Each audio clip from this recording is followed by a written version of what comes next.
These are the most disturbing crimes that happen in the Roblox community, and as the video progresses, the individuals will only get more terrifying. Inhe, also known as Tyler, was a considerably popular Roblox YouTuber with over 100,000 subscribers, while also being a community manager of one of the platform's popular games at the time, Toilet Tower Defense. But just as his channel started getting momentum in 2024, it came to an expected halt, due to one certain individual discovering all the things he's been doing hidden from public view. On May 22nd, 2024, a well-known YouTuber and Roblox critic named Ruben Sim, who's known for exposing misconduct and controversies in the game community, would post a tweet saying, "One of the games in Roblox' upcoming classic event is managed in part by a person who's attracted to young humans. Inhe is the community manager for Toilet Tower Defense. He targeted a vulnerable year-old in the middle of a breakup to take advantage of her in indecent ways for several months over Discord." This post would also come with tons of screenshots revealing inappropriate conversations between Tyler, who's 20 at the time, and an individual who was under the age of 18. Among these messages was one from July 7th, 2023, where Tyler would be seen talking to a year-old girl we'll name Melanie, who seemed to be breaking up with her boyfriend during this period. "Chill out, there's so much more for you, I guess, but I feel like I was only made to be someone's girlfriend. That's not it at all." Since then, Tyler and Alani would continue to talk to each other from time to time, but just 5 months later, on December 2nd, he would start to send these kinds of messages to Alani. "Must do it. Must make Alani have my child. Grr.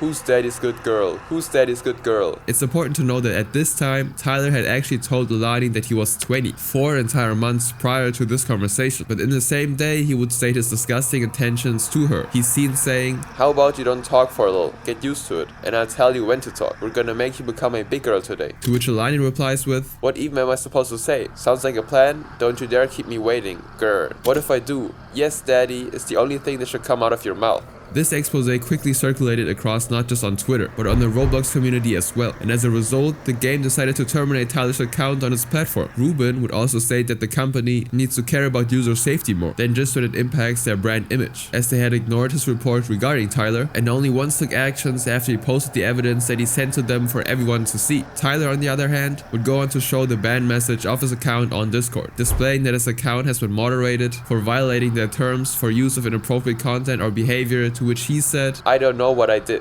Following the situation, Tyler also had his community manager role on Toilet Tower Defense, as well as the staff position in the game taken away from him. However, this wouldn't end here.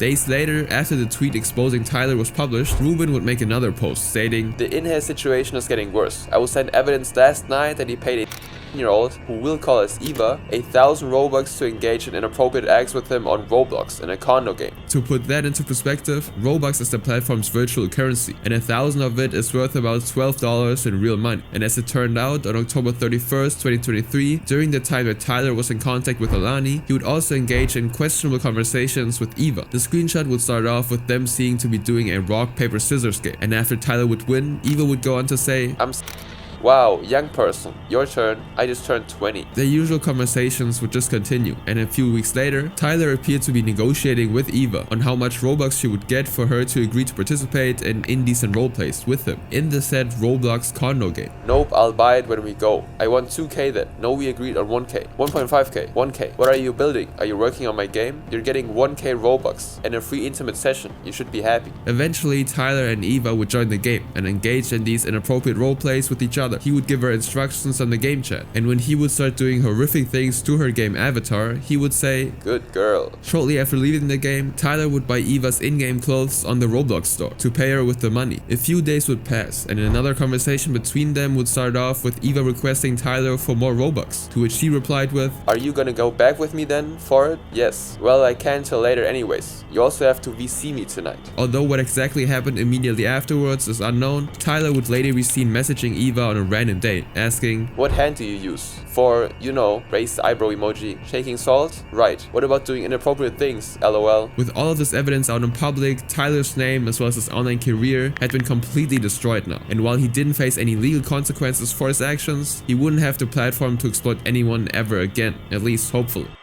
This next individual, though, almost got away with what he did. Kelligish actually had a girlfriend at the time that he was in a somewhat public relationship with, but why would he ruin not only his relationship, but his career and everything he has dreamt of, all for a year-old girl he met on Discord? Kelvis Garmanian, otherwise known online as Kellogish, was an incredibly popular Roblox YouTuber in the early 2020s, and with how his family-friendly content gained a huge amount of attention within the community, he eventually rose to fame due to a combination of a series on the game, Friday Night Funkin', and especially Roblox simulator games. As time went by, his energetic and entertaining persona would allow him to reach even greater heights in his online career. Roblox itself even recognized his success and invited him into the Roblox Star program, a program reserved only for the top creators. And by August 2021, he had amassed over 500,000 subscribers, cementing his status as one of the most notable Roblox YouTubers of the time. But unknowingly to him, this would be his final moments of success. On August 20th of the same year, another Roblox YouTuber who went by SpyroTunes would post an unsettling video on the platform entitled, "This Roblox/Friday Night Funkin' YouTuber is a danger to young people, Kellogish." From here, this would trigger a negative chain of events on Kelvis, and what he did would all publicly come to light.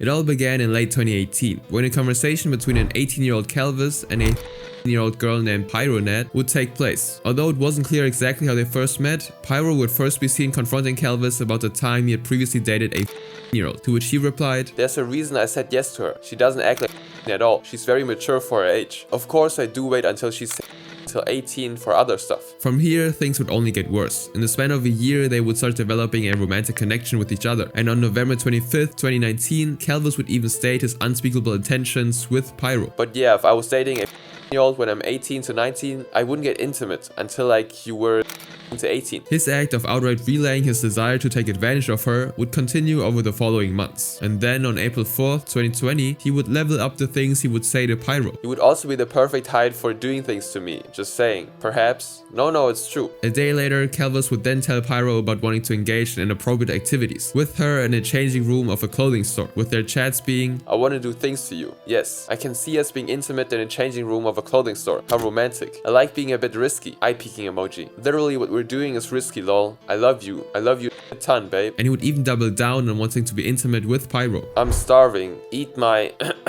someone's being inappropriate. When am I not?" Moments later, he would also admit that he was aware of what he was doing. "Trust me, what I'm doing is very basic. Let's just say inappropriate texting, babe. Maybe you just don't want to see me in that way, which is sad, but it is what it is." Even with this fact, Kelvis revealed himself even more by begging for inappropriate requests and admitting that he'd already asked for this kind of thing before. "I mean, I'll still appreciate pictures, cute emoji, but I won't be like asking for them so much as before. If you send them, just know I love them so much. Heart symbol. Do it at your own pace for now. Heart emoji. I'll send you when I feel good. Do you ever feel good, lol? But yeah, for now we should just spend more time texting. Maybe even VC sometimes to get closer. I think I'll know over time when I can be inappropriate with you. Heart symbol. Just know I'll still be fantasizing a lot to you though. Eye-peeking emoji." Shortly after, Pyro would finally start voicing her own opinions about this. "I'm not that comfortable with it because I don't know what to say back. And like I definitely do have intimate feelings for you, but like typing it out or reading it is weird to me." However, Kelvis would only insist on what he wants her to do, with him replying, "Well, you definitely know how to tease, and you have a body that could be used for revealing pictures, babe. And I'm being honest about me finding you attractive.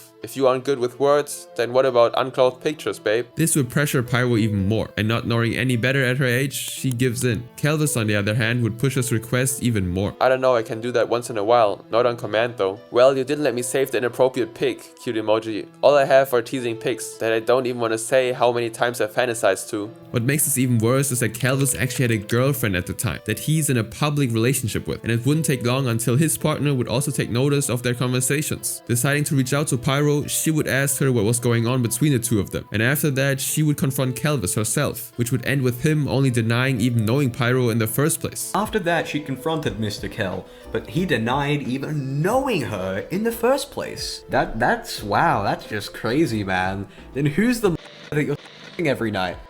But now that his actions are finally starting to catch up to him, Pyro herself would also address him about the issue. Afraid that this entire situation would ruin his online career, he tries to make Pyro an offer to keep her quiet about his actions. Unfortunately, after discovering that Kelvis had a girlfriend this whole time while he was taking advantage of her, Pyro had enough of this, thus finally confronting him on his actions and ending their relationship entirely. "You've changed. You're still as manipulative." Shows him their past conversation. "I don't know, I don't really recognize that person anymore. Recognize it, cause it's you, dog." With this, it wouldn't wouldn't be long until he would get defensive and start denying anything that happened, with Pyro saying, "I'm not wrong, you're only looking out for yourself. Not really, but how would you know? My god, cut the gaslighting, please. What does even gaslighting mean? It means you're manipulative." After this conversation, Pyro would finally cut contact with Calvis. It's also at this time when she would reach out to Spyro in his Discord server, where she would bring up all the things that Calvis had done to her. Just a couple of days ago, Pyronet and I were just shooting the in my Discord server when she brought up that she had some dirt on an unnamed Roblox influencer. Me being myself, I took massive interest into it, and we jumped into DMs immediately. She told me the full story of what had happened, the horrible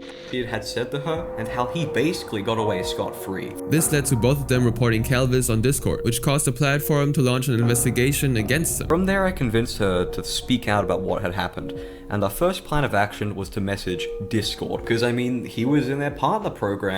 Surely they wouldn't want a Discord partner doing those horrible things to on their platform. And a few days later, Spyro would then publish a video calling out Calvis on how he took advantage of a 15-year-old girl. And in a very short amount of time, Calvis would inevitably get flooded with backlash, as well as get his Discord partnership revoked, including from his server with tens of thousands of members in it. And on September 1st of 2021, the Roblox RTC Twitter account, which documents news and updates about the platform and its community, would tweet out, "It's confirmed that Calvis has been removed from the Video Star program and his Roblox account was terminated. His star code no longer works." This would fortunately leave Calvis with no chance of reviving his career or returning to the platform, or so we thought. On November 13th, not even 3 months after Calvis was banished from the internet, a new Roblox YouTuber would start to gain a lot of attention under the username Koofy. And with how his content would constantly blow up in popularity amongst young people, he too would eventually garner over 500,000 subscribers by June of 2022. It's also at this time where he would collaborate with another creator named Kaka V420, who's also a Roblox YouTuber widely known for his meme videos on the game. The two would link up in almost every video, which ultimately helped Koofy reach 2 million subscribers by August 25th of the same year. However, this amount of success would only go to waste.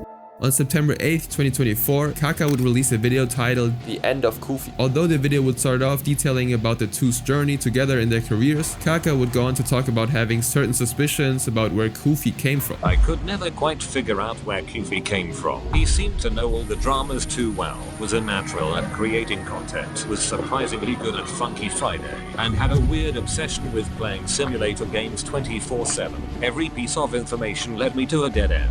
It would also appear that Koofy had revealed to Kaka that he was a 23-year-old man from Germany, and with this fact in mind, along with information Koofy had shared about himself and the way he carried himself online, it would serve as a very clear resemblance to Kellogish, who was also a man from Germany. "There is a clear line between character and individual. I don't look like my character IRL, and neither does Koofy. Every time we interacted, it was like we were the same characters from the videos, but occasionally I caught a glimpse of Koofy's true self beyond the character.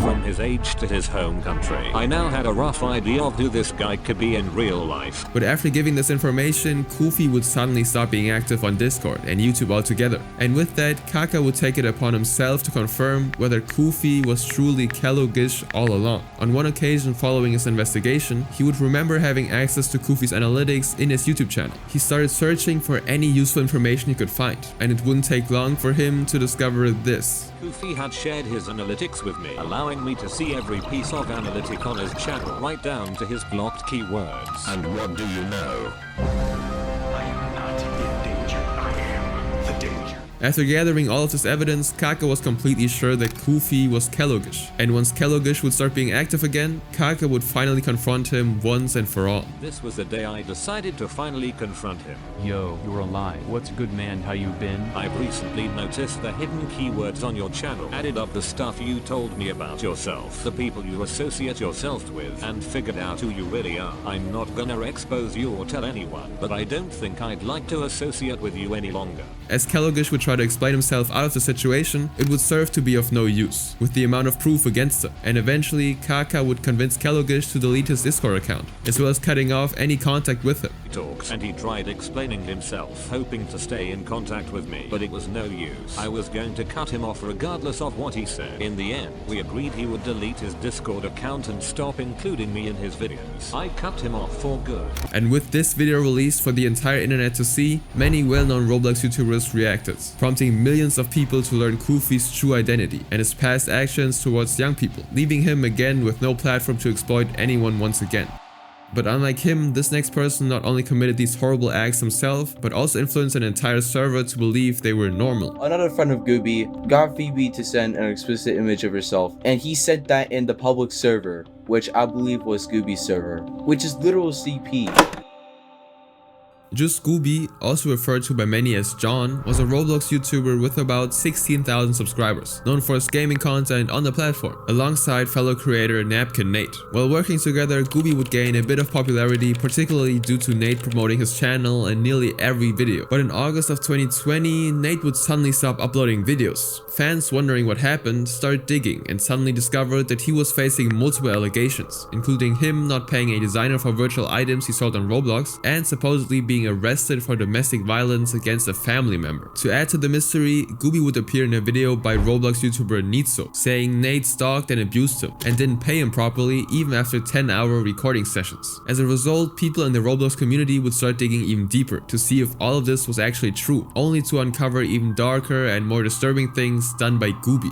On December 8, 2019, Gooby and his Discord members were seen harassing other people's servers by raiding them for no reason whatsoever. While doing so, some of his people would spam highly provocative remarks and even upload explicit photos and videos involving young people. You gotta keep in mind, the majority of people in the server and the servers affected were already under the age of 18, and even though they were aware of this, they would still continue on with what they were doing regardless. A few months later, Gooby would also be seen saying very inappropriate things about certain animals in his own server, as well as inviting his members to expose other people's private and personal information, which he would also direct towards young humans and other YouTubers. For example, on one occasion, Gooby, under the username God and G$, and another user named Still Winning, talk about doxing a young girl and saying some indecent things towards her. His behavior of encouraging others to do these kinds of acts would result in many unaware people getting their identities and home addresses leaked, and even a 13-year-old boy getting his router broken by Gooby's moderator. To make matters worse, Gooby and his moderators would also harass another 13-year-old boy known as Liam from YouTube. They would say a lot of vile things to Liam, such as,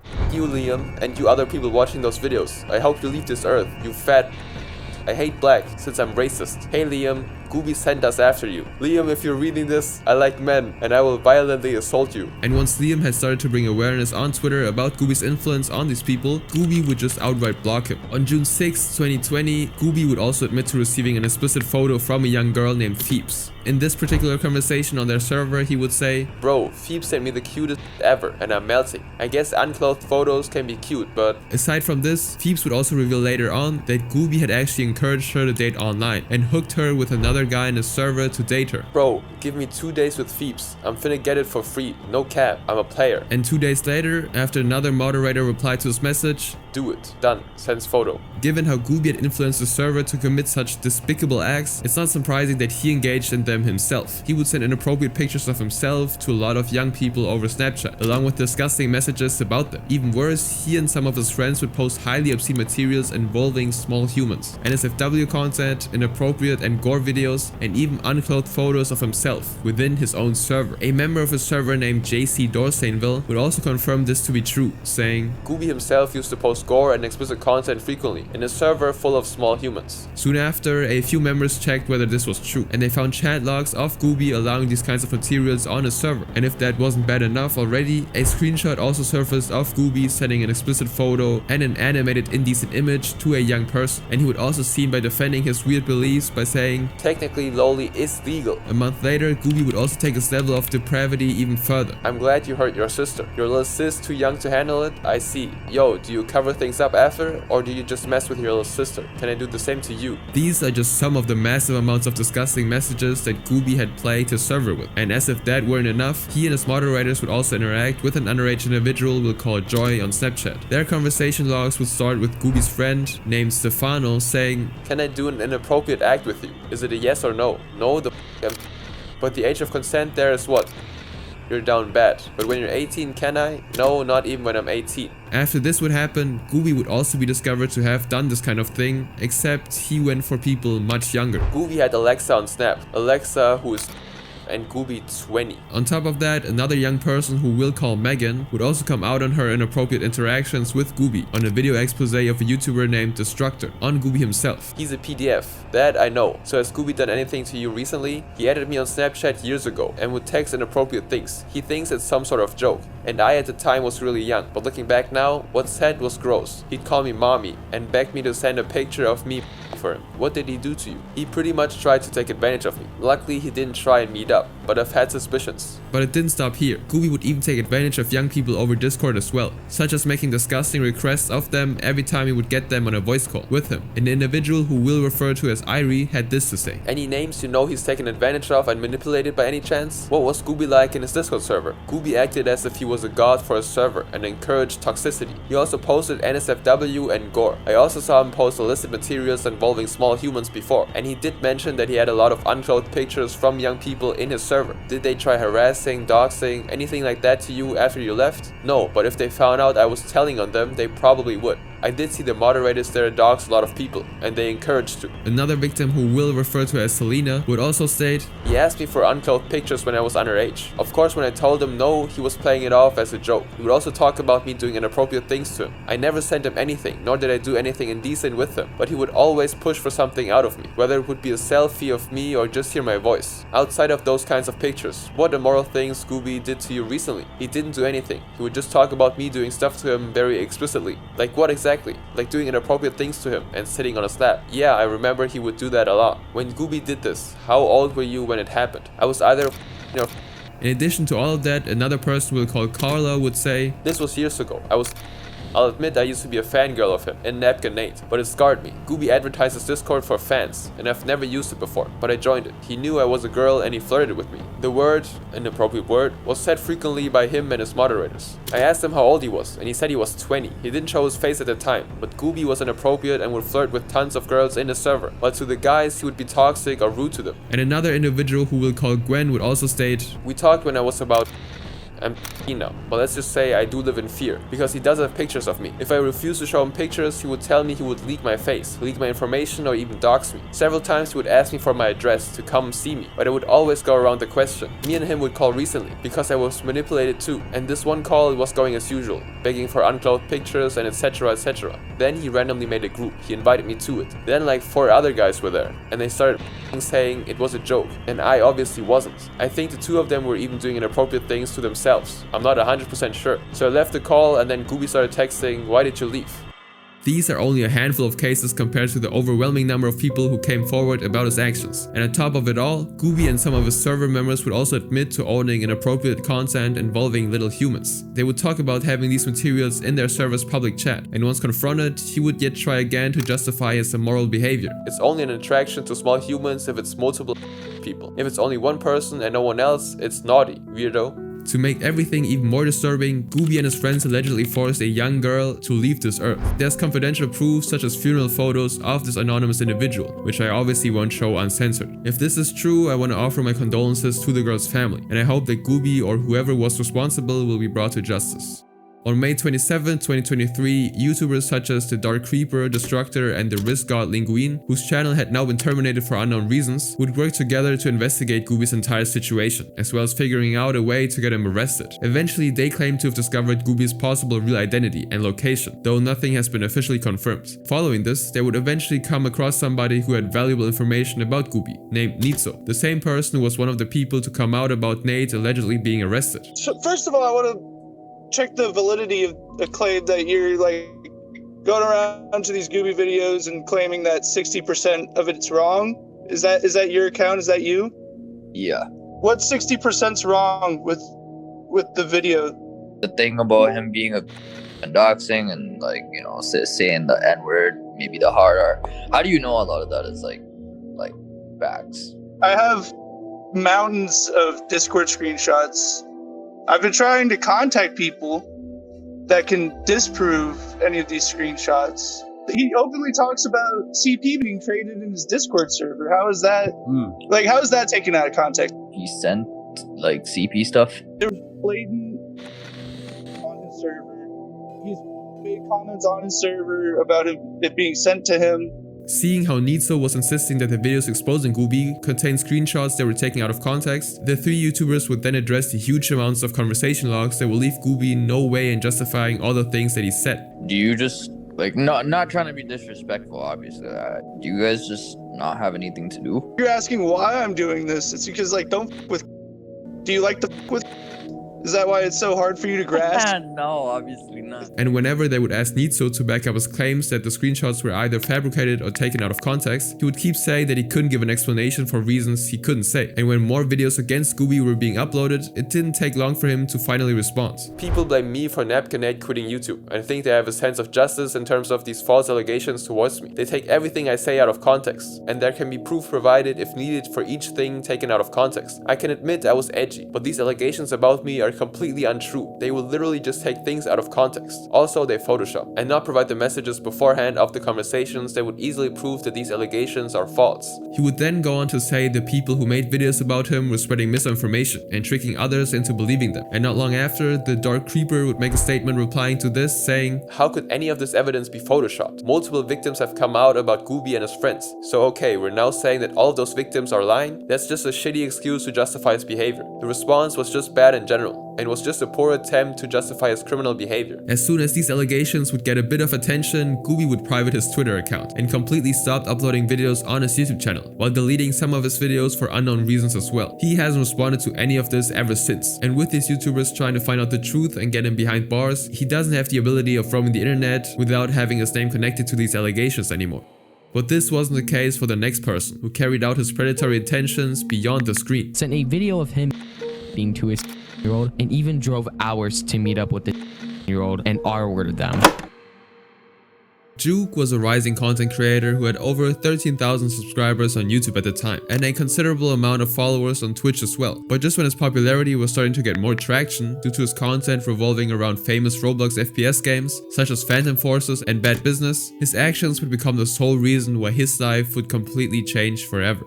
In late August of 2021, a 15-year-old girl who we'll refer to as Sophie began to frequently talk with Juke, who's 21 during this time, over Discord. The conversations continued, and it wasn't until October 18th that they began interacting more actively. On that day, Sophie would be seen requesting to join Juke's server, which he would agree to, and after a while, that conversation shifted to Juke wanting to send more pictures, which could be considered as suggestive content of a creature's mouth wide open. Juke himself was aware that this could be inappropriate to send to someone who he didn't even know the age of, asking, I don't know, answer this. How old are you? Okay, maybe you shouldn't, because I'm...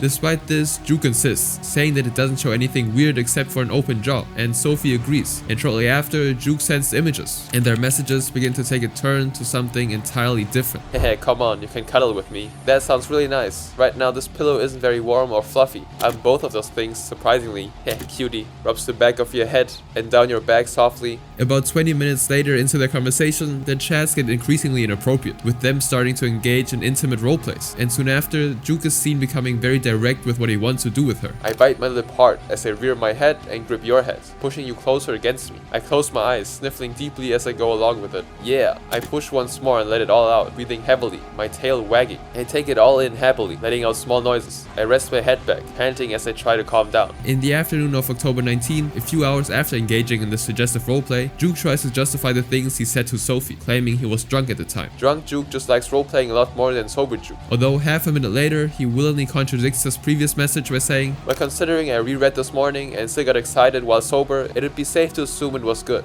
And with his ignorance of realizing the weight of his actions, he eventually does something that crosses the line even further. On October 24th, as they're participating in the same kind of roleplay once again, Sophie would go on to say, "Don't underestimate my thighs though. I want to see them. You'll see them soon. Be on top of me, please." But if you think it can't get any worse, Juke takes this as an opportunity to show something that's completely inappropriate. "I love you too. I'm trying to take a good picture. You don't have to if you don't want to." No, I want to. I love you." He then sends an explicit picture of himself. Days later, he pushes this kind of behavior to an even more terrifying degree and shows Sophie a 30-second video of him doing inappropriate things to himself, with some of his props his viewers regularly see in a stream on his table. After this, the two start to talk about how their relationship is developing further together over time, with Sophie even stating that Juke's now her boyfriend, with his reaction being he can't wait to be her husband. Sometime after, Juke, who's under the assumption that they're now official, proposes an idea to Sophie. What if I were to tell you that sometime next week I might come over? Following this, Sophie asks her mother, who will refer to as Amy, for permission, to which she responds with questions regarding who Juke was and where Sophie met him. 1 second, what do I say? Nerd, what do I say? Juke then begins convincing her to tell Amy that he's 19 instead of his real age, as he's just turned 22 during this time. And Sophie sends him another screenshot of Amy's message saying, "A lot of people I know are online people. I don't go off about them being dangerous. How old is he and where does he live? When would he show up and how long would he stay?" Juke then replied, "So we said 19, right? Should I say 19? You don't really look 19. You look, well, 22.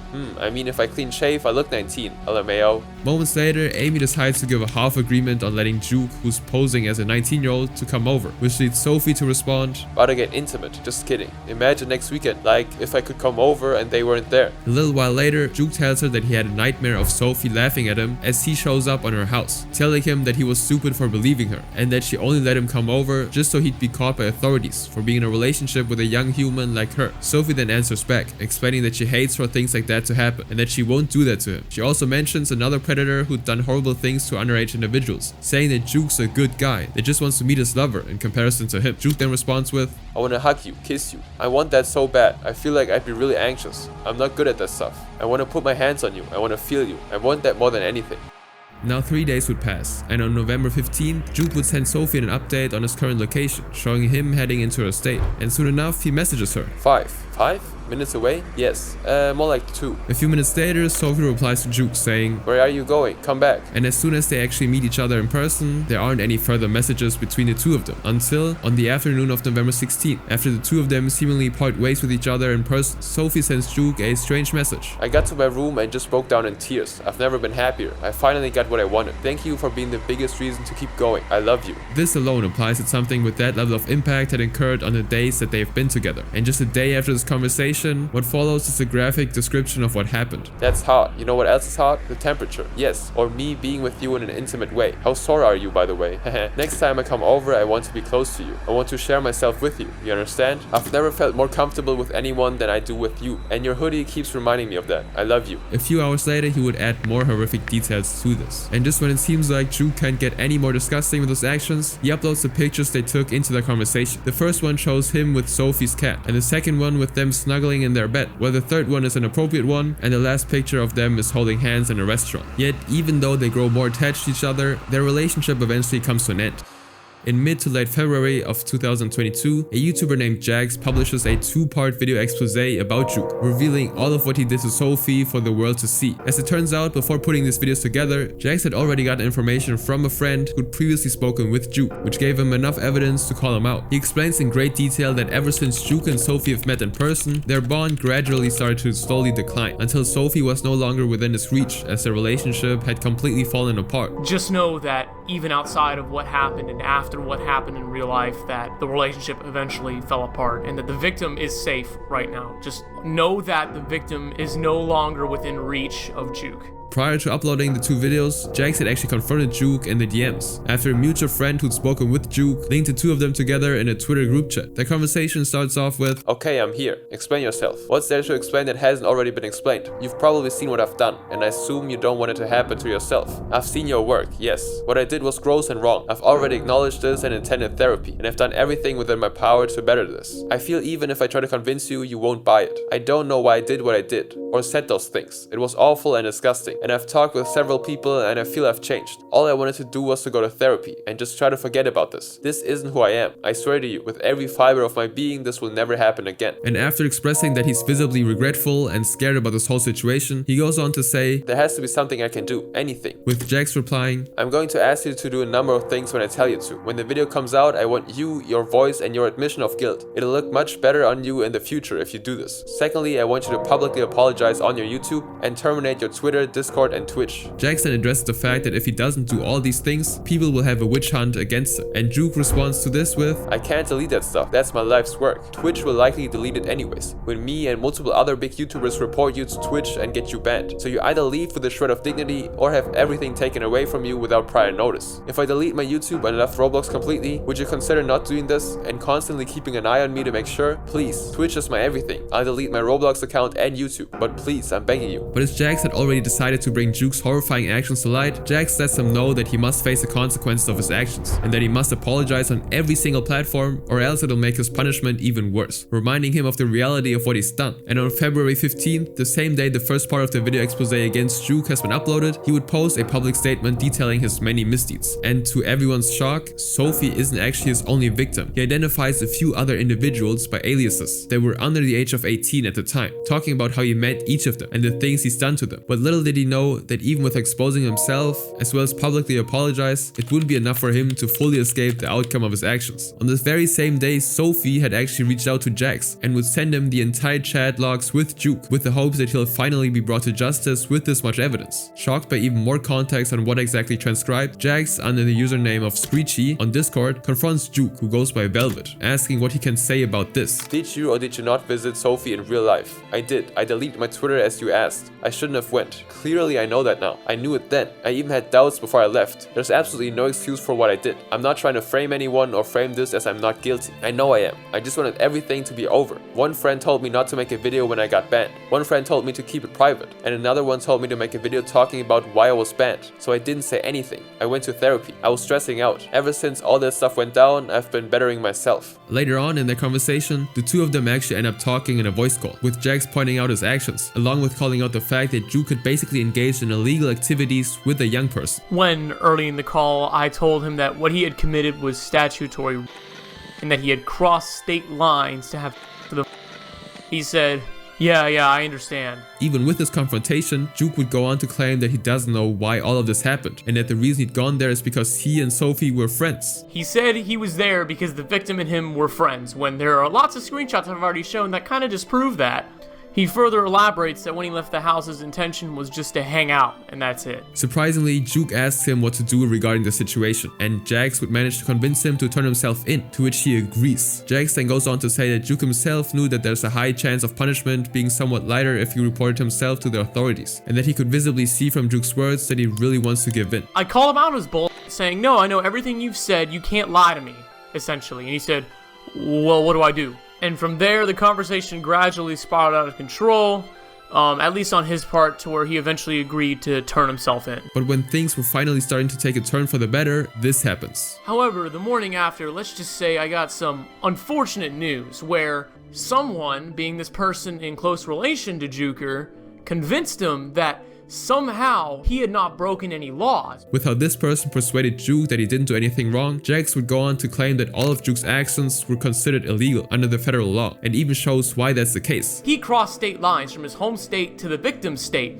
which means that everything he did falls under federal jurisdiction. However, this person in close relation to Juker, who most certainly is not a lawyer, convinced him that because the age of consent in both his own state and the victim's state is that it's okay, that it doesn't matter, you can just sweep it under the rug. Right after Jax informs Juke that this person is wrong, Juke simply replies with, just don't upload the video, or this will get worse for the both of us. That's all. I suggest you listen to me. I don't know how old you are, but this will not end well. Please. There's a reason I wanted to just go to therapy and move on. What I did is inexcusable, but I don't want to fight someone in court. So please, just don't upload the video. I'll leave Roblox, I'll delete my YouTube, and I'll continue therapy. But if you upload the video, I'll go to the police about you. Good day. As a response, Jax proceeds to elaborate that what he's trying to demand is inexcusable, and just days later, after the videos exposing him have been uploaded, Jax drops a bombshell of an update about Juke. Juke was arrested on March 1st and is awaiting his court date scheduled for tomorrow at 9 AM. He's facing charges for enticing a young person into indecent acts. And this will spark a huge wave of attention across a lot of social media platforms, and Juke, who's now identified as Jonathan Mitchell, has now been sentenced for 5 years in prison.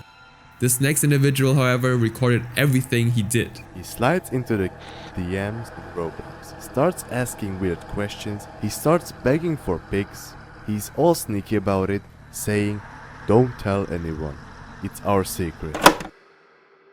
At 11 AM on June 16, 2024, a 8-year-old girl who we'll refer to as Olivia has just told her mother, who we'll call Mary, that she will be taking their dog out for a walk with a friend in the park. Thinking that this would just be an ordinary stroll, Mary allows her to do so. However, a few hours would pass, and Olivia would not return back to her home. Because of this, Mary decides to get Olivia's brother, who we'll name Jake, to look for her sister, while she's been trying for almost 20 times the past 2 hours to call her phone. Worried, Mary makes up her mind to go look for Olivia as well. And when she reaches where Olivia told her she went off to, she sees a man in his mid-30s beside her daughter. The two of them freeze in shock, and Mary quickly confronts the man who he was and what he was doing with Olivia. The man said he had only just met her and then proceeds to leave the area and gets on a bus nearby. Mary then demands Olivia to tell her what was going on, and instead of telling her what happened, she begins making things up, with her story not making any sense at all. This alarms Mary, who contacts the police, but they're unable to act as Olivia insists nothing has actually happened. After going back home, Olivia tells her mother that she feels rather unwell and returns to her room.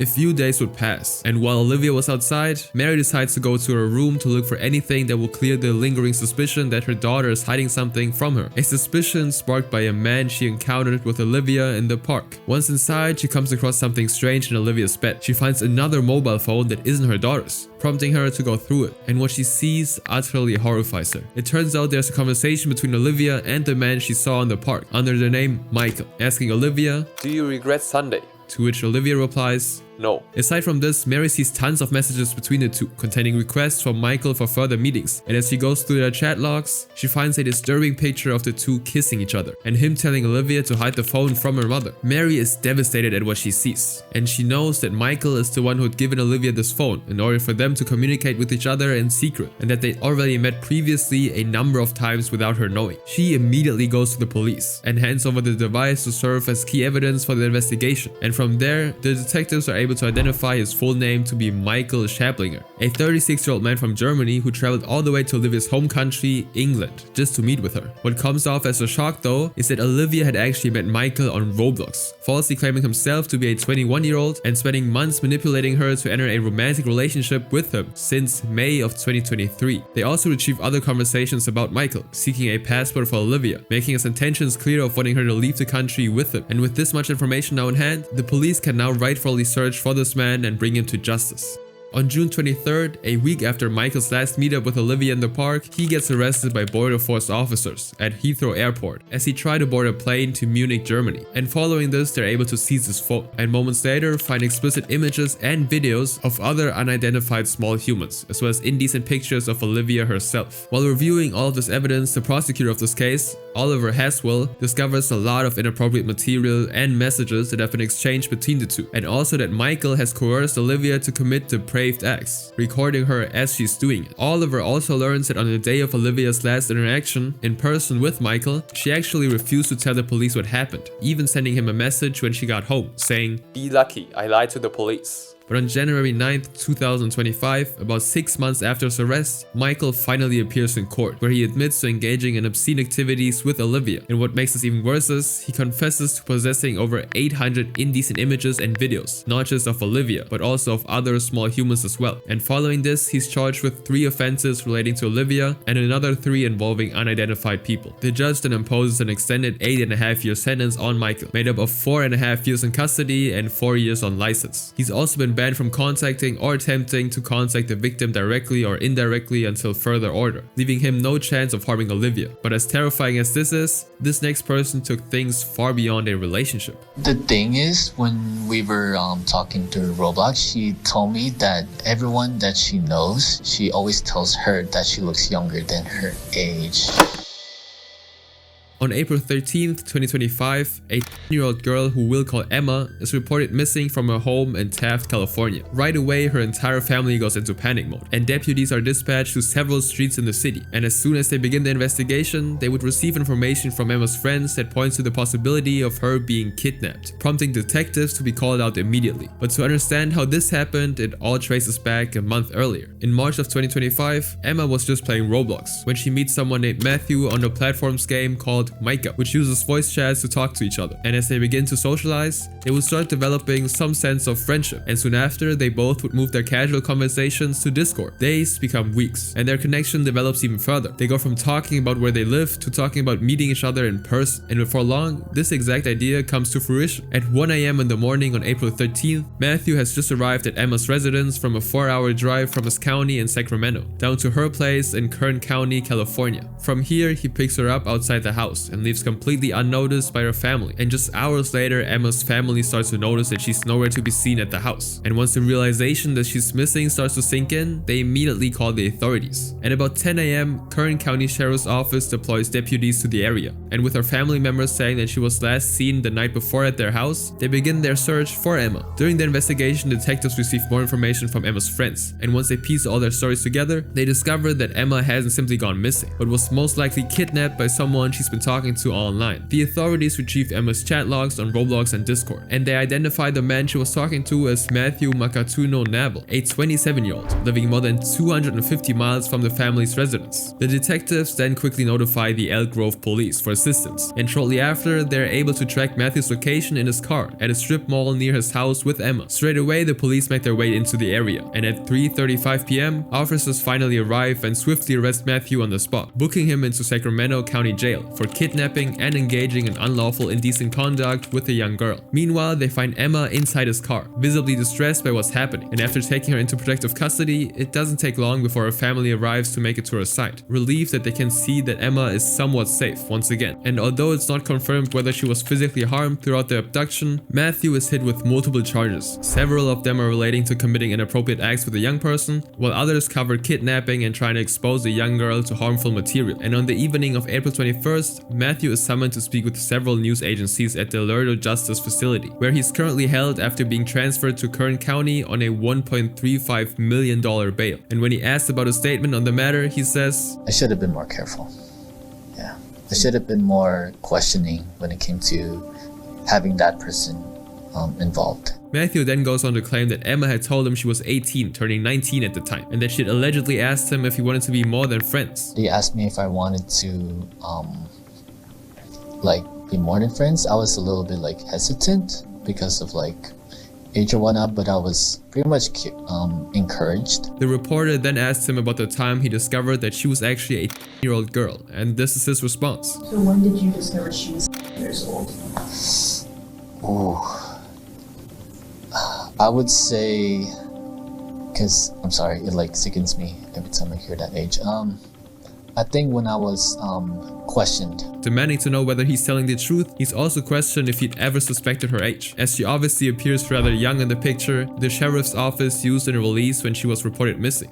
The thing is, when we were talking to Roblox, she told me that everyone that she knows, she always tells her that she looks younger than her age. And then I tend to believe that because likewise for myself, people would tell me myself that I look younger for my age. But despite that, he denies all the charges against him, but also mentions that he works with small humans on the autism spectrum and is studying to become a nurse. He currently remains in custody, and after pleading not guilty, details of his court hearing, originally scheduled for June, haven't been made public yet. But what follows next, however, is someone who believed he was untouchable. Following some breaking news tonight at 6 o'clock, 22-year-old Arnold Castillo of New Jersey is facing federal charges. It's late 2017. Arnold Castillo, otherwise known with various usernames such as the Jeter Man, Jaden Shetletsky, Jacob Shetletsky, and Dr. Rod Fatnick, is on track to becoming one of the most successful game developers on the platform of all time. With his YouTube channel already having 10,000 subscribers, he's now months away from finishing a Sonic-inspired game, Sonic Simulator. However, on September 6th, Arnold, who's under the username of Alive Inside Mephiles and Dead Inside Mephiles, is seen talking to a 8-year-old who will name Sarah. And from this Discord conversation, he appears to be conversing with her in a rather unsettling way. It's fine, I expect you to be a little slow on the upbringing, but soon I'll corrupt you beyond your wildest dreams, no matter. I thought you were going to keep this our little secret. Look what you did. Now my clothes are dirty. Well, I guess you're gonna have to take them off. No, that just killed my expansion. I'm you PDF, bastard man. You know what they say, the younger the better. Although it's unclear how they first met, these are just a few of the many messages he sends to Sarah. You know my rules, little human. Looks like I'm gonna have to punish you. Calm down or else I won't take advantage of you. Behave and we can continue to play. And it unfortunately doesn't end here. Over the span of 2 months, their conversations would gradually become even worse. Face reveal. You had me there for a second. RIP my excitement. What's wrong, sweet turns? Be careful on where it goes. Sure thing, I'll make sure to miss any vital areas, hehe. As the messages become more disturbing each time, Arnold begins making even more coercive suggestions. End me, please. No, I'll hurt you violently instead. Don't worry about it, I'll just drive down there. The basement? No, to your home. Just jump out the window and I'll take you somewhere nice. What place? It's your choice, either my home or some motel. You're the reason I'm gonna end up behind bars. You won't end up in bars if nobody finds out. Just keep me at your house. Nobody will find me there. Oh yeah, you'll love the basement. By this point, it's increasingly clear that Arnold no longer even tries to hide his twisted plans. End me, LMAO. Why end you if I can hurt you instead? Besides, like I said before, you're more fun screaming. It wasn't a physical violation. You just call it that because you like fantasizing about being no, which to be honest is kinda hot. Given how he repeatedly attempts to normalize this with a small human who doesn't know any better, he even goes as far as suggesting meeting her in person, just so he can, in his words, hurt her. Yet Sarah isn't his only victim. Another call who we'll call Layla, who just turned years old in 2017, is a staff member at Arnold's Roblox Sonic game. During her time being one of the people managing the game though, Arnold actually likes to refer to her as his play toy, to fulfill his inappropriate desires. Every time she's in their Discord server, Arnold always takes his time in spamming her with hearts and mentioning her, and whenever she's asking him what work he wants her to do for the game, he would just constantly respond in a very disturbing way. In one instance, for example, he'll tell her to be his personal under-the-desk motivator. On one occasion, she even cries about how she doesn't want to be treated this way, stating that she just wants to work on modeling Sonic characters for their game. But despite this, Arnold would keep being uncomfortably inappropriate towards her, even though she clearly wasn't interested in anything other than doing her role as a staff member. And just when it seems like it couldn't get any worse, a 15-year-old girl we'll refer to as Mia, who's actually a close friend of Sarah, has also been getting messages from Arnold. On December 18, 2017, the conversation starts off with him saying, "Baby, show me what you look like." No, but why? I can be trusted, mommy. Why? Because I want to see what you look like. I don't want to hurt you. I just want to see how good mama looks. Thinking of a way for him to leave her alone, she decides to send him a picture of her hair. But instead of stop insisting that she sends a picture of herself, this is what he responds with. I'm not gonna bully you or anything, mama. Please trust me. I won't share it to anyone. I just want to see you. And when she still refuses, he replies, "Why not? What's the problem with you showing me? Do you not trust me, or is it some sort of insecurity?" And after begging her over and over again for a picture, it appears like she stands her ground and ignores his further messages. But on January 2nd, 2018, he would suddenly send her an unsettling message again. "You don't actually look that bad. You look okay." "What? You look cute. I haven't shown you any pictures, so no. Maybe not you, but someone else did." Mia then asks him who actually leaked the picture of her, but even though she's visibly concerned about her privacy being exposed, Arnold decides to degrade her even more before ending their conversation. And yet, instead of facing backlash and the consequences of what he's done, these conversations would only get buried throughout the following months, hidden from everyone else to witness. 7 entire months would pass, and in August of 2018, Sonic Simulator is finally released on Roblox. And from here, Arnold's career changes dramatically, as over the course of just a couple of years, he becomes one of Roblox's highest paid developers at the time, with his game at a staggering amount of around 90 million visits. But instead of making good use of his acquired fame and popularity, he instead takes advantage of this to fuel his twisted behavior. As it turns out, ever since his early days in 2017, he's been exhibiting horrifying actions on his server, and whenever anything controversial would be brought up against him, he would somehow convince these people that he's not actually doing anything that's outright wrong. For example, in one conversation, he's seen showing an image of him and his friends on Roblox, dancing, while another user character is suffocating from a tree, and he would then go on to say, "I like how I'm building the World War II German flag, and Vanguard and Trevor are holding Confederate flags, LMAO. And you see Charles hanging like a victim of racial violence." with another chat log of him saying racist remarks. "I call anyone an N-word, regardless of their skin tone. It's not like you're specifically calling a black person an N-word to insult them." However, the racism wasn't the only horrible thing happening on the server. One of the staff members of his game, who goes by the username Panic, is even seen defending Arnold's attraction to young people. When Arnold's disturbing interactions with Sarah were exposed on their Discord server, their conversation begins with him and an unknown user shifting the blame to Sarah for Arnold's actions. "I honestly think it's a guilt trip to get people to side with her and feel bad with her. That pisses me off. While I feel bad for her, she's also accountable for her actions. She can't play it off as I was young and immature. Dog should have stopped a long time ago when she asked him to. He's a predator. Being passive aggressive. Can't call him a PDF cause he ain't done nothing of the sort that's known as of now. There's nothing wrong with being passive aggressive. It's irritating, but it's not like morally wrong or anything." But when another user named Saju presses Arnold's actions as unmistakably wrong, Panic would go on to justify Arnold's behavior even more. "I can't blame her, yet she made several attempts to expose him or whatever using the exact same reasons. Imagine being years old and getting taken advantage of by a man in his 20s. Imagine having to bring it up several times, and every time you say you just wanted to bring light to it, the situation is over and dealt with, and you keep bringing it up, because who knows why. You would want to forget about something like that, wouldn't you? Arnold would even allow a well-known Sonic YouTube content creator named Sonic Destiny, otherwise known as Crazy Sonic Fan 110, who's just been recently outed as a PDF, to be in his Discord server. While he's already aware of this and how he could endanger small humans in the server by keeping Crazy Sonic in there, he would still not do anything about it. But when his other staff members would actually take notice and kick Crazy Sonic out of the server, not only would he tell them off, but would even invite him back, as he says that this person is making him a ton of money. But all of this would fall apart due to one single person.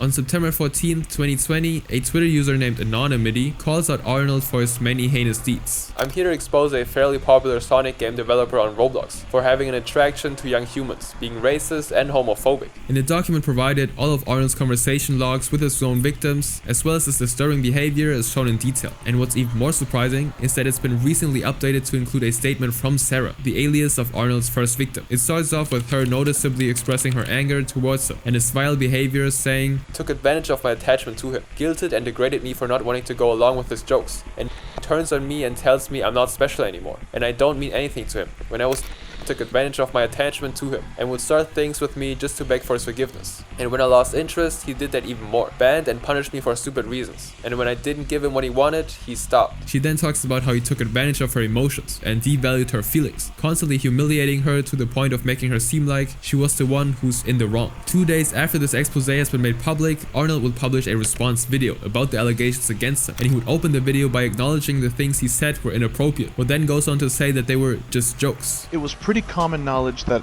these jokes were being made in my community. Maybe not to the extent it actually occurred, but definitely known. So far as to the point where I was known as the old man with in his basement. He also invites a couple of other people who are acquainted with him to get testimonials about how he's not attracted to young people. Hey there, my name is Charlie. I'm currently and I work at SEO as a graphics lead. This is Panic. I've been a part of SEO's community since 2018. I do animation and modeling work.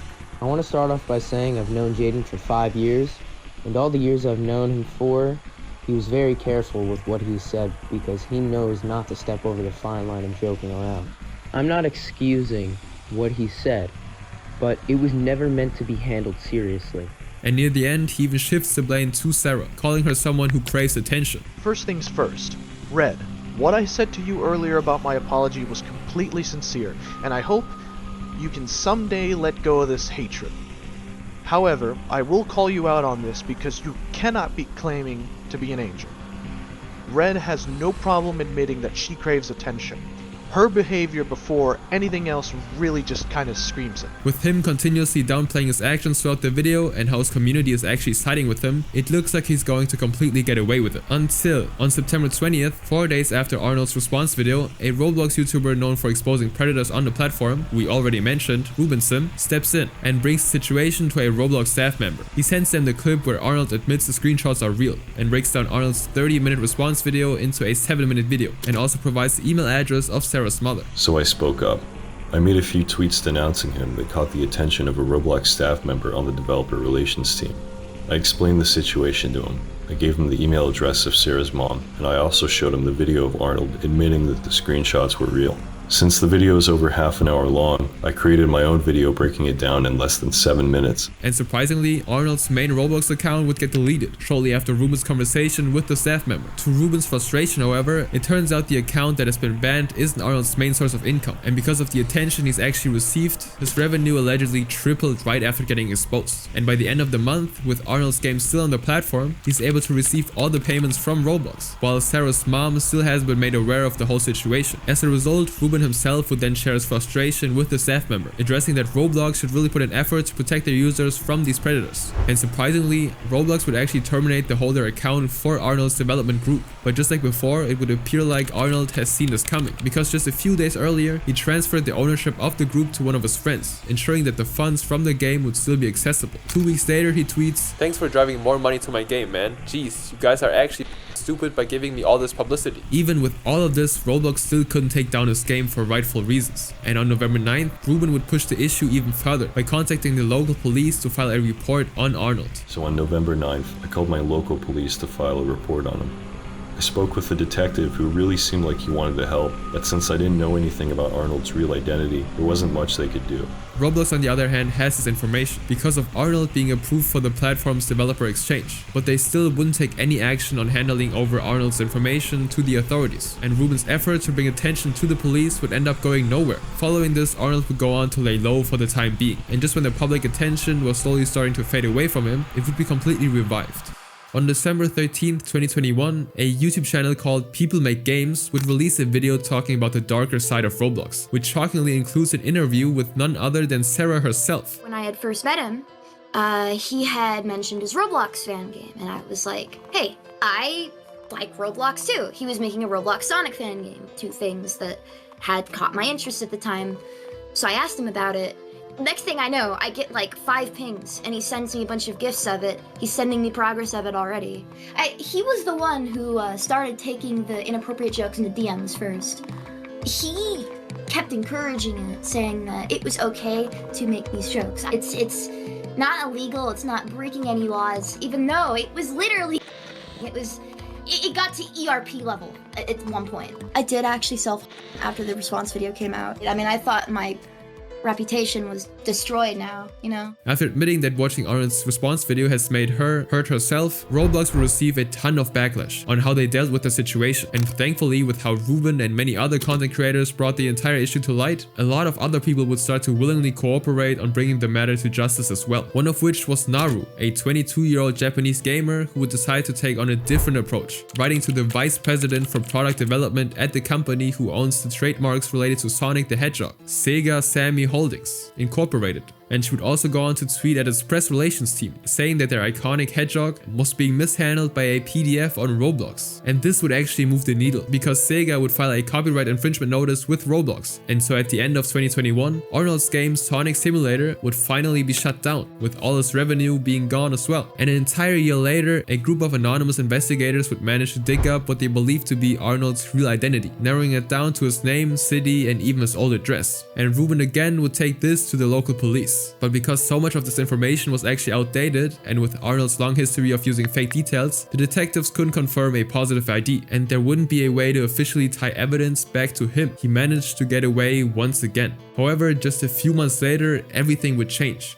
In May of 2022, a missing person report is filed in the state of Indiana. A 10-year-old girl who we'll name Crystal has disappeared, along with her favorite electronics, charger cables, as well as some clothing and a blanket. Her family and friends are flooding her with calls and messages, asking where she is, but it's met with no response. And when they come across her Instagram, they notice a recently posted photo of her from the back seat of what appears to be a car, with the caption, "Goodbye, Indiana." Stacy Hinshaw, a detective who specializes in crimes involving obscene acts, quickly realizes that this isn't a typical situation where Crystal has only run away. Upon asking her family, she discovers that Crystal actually doesn't have any money to travel, yet she's nowhere to be seen in the whole entire state, which leads to the possibility that someone has taken her away. After getting approval from the judge to access Crystal's phone, Stacy discovers that the last tower her cell has pinged was in Pittsburgh, which is around 350 miles away from Indiana. And she then asks Crystal once again if she's been talking to anyone online recently, to which her sister, who we'll call Jamie, says that a man named Jacob Shatletsky, who's apparently a popular game developer on Roblox, has been chatting with her sister. Jamie then adds that Crystal actually met Jacob on the platform this January, and he even bought one of Crystal's drawing that she, as an artist, has posted on Instagram. Before accepting the payment, Crystal called her mother to make sure it was alright, and once she gave her approval, Jacob sent $45 through Cash App. And shortly after that, Amazon packages would suddenly start showing up on their doorstep, containing a teddy bear, a tablet drawing stand, and a drawing glove, as well as food from fast food restaurants. Upon getting this information, Stacy is then able to trace the gifts to the Amazon account of a second man named Nelson Betanker, with an address in Peterson, New Jersey. Immediately after, she calls Jacob's phone number that she received from Crystal's mother, and after answering the phone, Jacob admits that he's the one behind the gifts, but claims that he doesn't know where she is. Throughout the call, however, he takes a suspiciously long time to provide even the most basic information, such as his address and even date of birth. And when Stacy asks Jacob why he sent the Amazon gifts from a different account, he responds by saying that Nelson is his business associate. Days later, Instagram's parent company, Meta Platforms Incorporated, returns the result of a court-ordered search warrant scan for Crystal's messaging history in the platform, and surprisingly another person pops up by the username of Dr. Rofatnik. The chat logs show her sending him hundreds of messages, and Doctor even says at one point that he's in love with her and tells her that physical intimacy is a beautiful thing, and when she says that she might be too young for that kind of stuff, he replies with, "You're not." And on April 25th, he writes another message saying, "I want to see you badly. The only way this is going to work is if you listen to me." And now that there's enough evidence in hand, Stacy calls the FBI and is put in touch with Len Rothermich, who's a special agent on the Abduction Rapid Response Team in the state. And soon enough, Len would discover that the girl has logged into her Instagram account from a new IP address, prompting him to call the service provider's emergency office, saying that a teenager's life is at risk and he needs the account holder's location as soon as possible. And as soon as he receives the phone records, he discovers that Crystal's recent login location matches the address linked to the Amazon account that has been sending packages to her home. And so finally, in the early evening of May 11th, 8 days after Crystal left her home, 6 unmarked cars carrying police officers and FBI agents arrive in a quiet residential street in Patterson. Within minutes, they see Crystal turning around a corner with a man, and officers immediately approach the pair, separating them from each other. And minutes later, Crystal is taken to a hospital, while the man is being put into handcuffs. After searching his belongings, they ask who he is, and he replies saying that his name is Arnold Castillo. Arnold, who's now been identified as the 22-year-old man, is taken to an FBI office where he agrees to an interview without a lawyer. In it, he admits to using the aliases Jacob Chedletsky and Jaden Chedletsky, as well as Dr. Rofatnik, in order to hide his identity. Arnold then says he used the Amazon account of an uncle in Florida to send gifts to Crystal, and that he's even had a deal with an Uber driver, paying them $1,000 to bring her from Indiana to his place in New Jersey, and Arnold would be arrested. 22-year-old Arnold Castillo of New Jersey is facing federal charges. The reason we're covering this story, he was in court today for allegedly ordering an Uber to pick up a girl here in central Indiana and taking her to his home. Court documents say Castillo used social media to communicate with this girl and her with gifts. Last May, investigators found that girl at his home in New Jersey. If convicted, Castillo faces up to life in prison. And a few weeks later, showing him flirting with Crystal under the username Last Outlaws, and that their in-game avatars appear to be holding hands, or having matching t-shirts that read boyfriend and girlfriend. In the 4 months leading up to his arrest, Len also learns that Arnold and Crystal have been actually messaging each other on Roblox about her intention to run away from their home. And following this, the federal prosecutor Tiffany Preston would detail what investigators believe what happened during the 8 days that Crystal was missing. Shortly after being dropped off in New Jersey by the driver, Castillo would take her to a cramped room he rented in a house next to his garage apartment, where he would do incredibly disturbing things to her. She would also discover that Crystal is entirely dependent on Castillo for food and money, and that there were no blankets or furniture inside the room, except for only a dirty twin mattress on the floor. And every time Crystal would tell Arnold that she feels lonely, he would simply buy her a plush doll and just buy hair dye just to change her appearance. Finally, in the court hearing on August 30th, 2023, the judge would sentence Arnold to 15 years in prison. But this next case, however, is someone who took his depraved obsessions to the most extreme. Is he chatting this little girl up online and luring her? Well, it worked because he kidnapped her. It's mid-2023, and a 17-year-old girl from Wayne Township, New Jersey, who we'll just refer to as Riley, is just having fun playing Roblox. While she's going across various games on the platform, she's with a boy named Darius, who she first met early on the game Dead by Daylight. And from there, they begin to spend time playing together on the platform, till they eventually start hanging out every day. And as time went by, Riley and Darius started talking on various social media platforms, including Discord, Snapchat, and even TikTok. But soon, their conversations would lead to a horrifying set of consequences. At 5:30 in the morning of September 10th, 2023, Riley's brother, who we'll call Jake, has just woken up, assuming it's a school day. He looks around their hotel residence and finds his sister is already gone. Considering the possibility that she went off early to school, he doesn't think much of it, until he realizes that it's Sunday. Wondering where his sister went off to, he calls their mother, who we'll name Jade, on the phone, and this prompts Jade to quickly come home. And after an hour of searching for Riley, Jade contacts the Wayne Township Police Department, and at approximately 6:45 a.m. on September 10th, 2023, officers respond to the area of the US Route 46, an old turnpike road in Wayne, New Jersey, regarding the missing 18-year-old From here, the authorities begin asking Jade, who her daughter has been recently talking to, and she suddenly remembers someone Riley has been messaging on Facebook all the time. She then provides the investigators with the Facebook name, Darius Styles. A couple of minutes pass, and after confirming who the account belongs to, they tell her that Riley has been interacting online with a 27-year-old man named Darius Matulewicz, leaving her in utter shock. The police then immediately take various tracking measures to know where Darius currently is, and soon after, they're able to locate both his phone number and residence in Delaware. They proceed to contact him by phone, hoping to get answers for Riley's whereabouts. What's even more surprising though is that he not only answers the call, but after more than half an hour of officers questioning him, he admits to picking up Riley from the hotel where she and her family are staying, claiming he thought she was years old and not, which doesn't really make it any better. And just 4 hours after Riley's disappearance, the Newcastle County Police Department, assisting WTPD with this case, arrests Darius at his home, 135 miles from Riley's residence, and safely rescues her, bringing her back home to her family. As investigators dig further, they learn more about what led to Riley leaving that morning. On September 9th, she told Darius that her mother was planning to send her to Florida to live with her relatives, which prompted him to worry about losing access to her. The next day, he offered to let her stay with him and followed through, bringing her to his mother's house. In questioning, Darius would then admit to having communicated with Riley through the social platforms mentioned earlier. He described traveling to New Jersey to meet her, going on walks near her home, and eventually picking her up, along with her cat, from the Wayne Hotel, where her family was living. His defense attorney, going by the name of Elko, claims that Darius was just trying to help the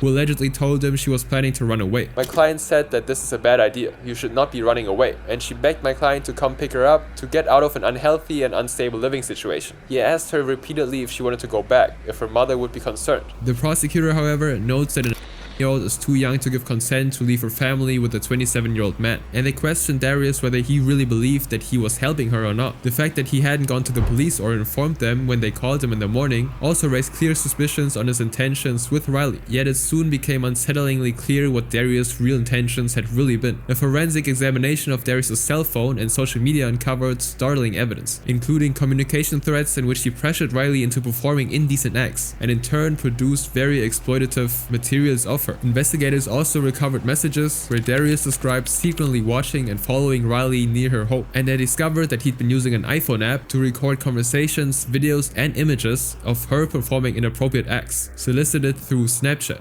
Apart from that, it was also revealed that Darius stored hundreds of files of Riley within the hidden folder of his Photos app, which was only accessible through Face ID. And after that, Darius would also be found out to be regularly telling Riley that he loved her and guilt-tripped her. He also gave her gifts, including Roblox gift cards, and suggested she could pay him back with other disturbing requests. And so Darius would be hit with charges of coercion and enticement of a young person and production of disturbing materials involving the very young. And by July 2nd, 2025, he would be sentenced to a period of 20 years in prison. What comes next, however, is someone who showed no remorse in carrying out some of the most despicable acts imaginable. During her stay at his house, Graham allegedly assaulted her multiple times over several days.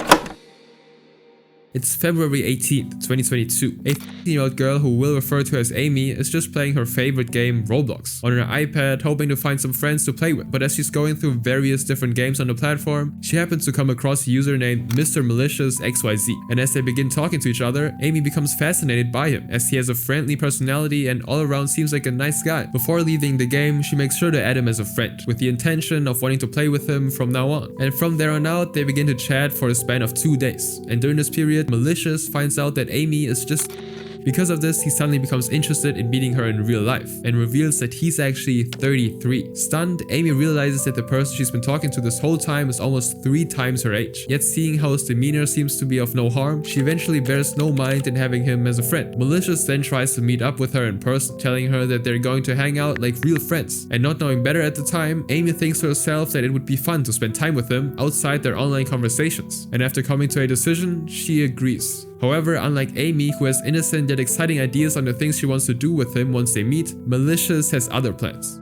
On February 20th, Malicious, who's originally from Riverdale, a town in Georgia, drives for as long as 13 hours to Topeka, a town in Kansas, where Amy lives. Once they meet up, Amy sees that Malicious is dressed nicely with the smell of cologne, and he greets her with his warm personality. Malicious then continues this type of behavior towards her throughout the day, bringing Amy to eat nice food and treating her like a princess almost. After having an enjoyable time touring the town, he then tells Amy that it's finally time to rest, and that she should return home. But much to her shock, Malicious is not referring to her her going back to her home, but to her going to his home in Riverdale with him. And Amy, somehow having trust in him, figures that they're just going to his place to play Roblox together and spend the night, and that there won't be any problems as she'd already told her mother that she's going to hang out with a friend. And as soon as she agrees, Malicious invites her to his car, and after a few minutes, Amy is now miles away from her home with a grown man who she thinks of as a friend. Once they arrive at the home, Amy bumps into Malicious' roommate, who we'll call Michael, who's confused seeing a little girl with a 33-year-old man who he shares the house with. He asks him who she is, and Malicious replies with that Amy is actually his stepdaughter, with Amy showing no signs of denial. Michael shrugs it off, and the two of them make their way into Malicious' room, and after making it there, Amy gets visibly stunned when Malicious suddenly locks the door shut and starts to get worried when he blinds the windows as well. Once doing so, Malicious takes her phone away, and with Amy's only way of contacting her parents now gone, he traps her in his own room, leaving her no chance to escape from the horrifying and disturbing actions that he is about to do with her. 3 days later, Amy went from an innocent young person into someone who experienced hell. As it turned out, Malicious would do disturbing things to her, making her a prisoner he'd repeatedly hurt in his own room. With the thoughts of this being her new fate and that she could never go back to her family ever again, Amy thankfully meets someone who would end up changing the entire situation.